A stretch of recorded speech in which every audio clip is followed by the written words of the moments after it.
এক ব্যক্তির রহস্যজনক মৃত্যু ঘিরে চাঞ্চল্য ছড়ালো বড়োয়ায়। পরিবারের দাবি খুনের। ঠিক কি ঘটেছিল বড়োয়ার গৌরীনগর গ্রামে ওই ব্যক্তির সাথে, দেখুন। মনোবীক্ষণ পলিক্লিনিক, চিকিৎসার জগতে এক দশক। এখন এখানে সব বিষয়ে ডাক্তারবাবু একসাথে তলায়। ফোন করুন 7477799515 এই নম্বরে।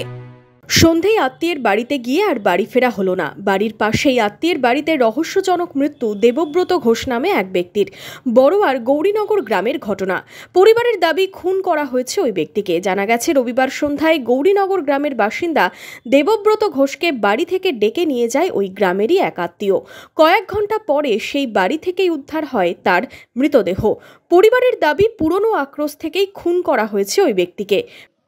9টা বাজবে হয়তো, অত তো আমার মাথায় ঠিক নাই। তখন ঠিকভাবে তখন আমাকে বললো মাসে মহিষের আঁকাইতে পারছি না, কথা বলতে পারছি না, তুমি এসো। দিয়ে আমি ঘরে দিয়ে এমনি করে গিলে ধাক্কা দিয়েছি। আমি বলছি কই রে, ঘর খোলটে তাই করছি। গিয়ে আমি ওর ওপরে বললাম, দিয়ে পরে যাই এমনি করে গালে হাত দিলাম।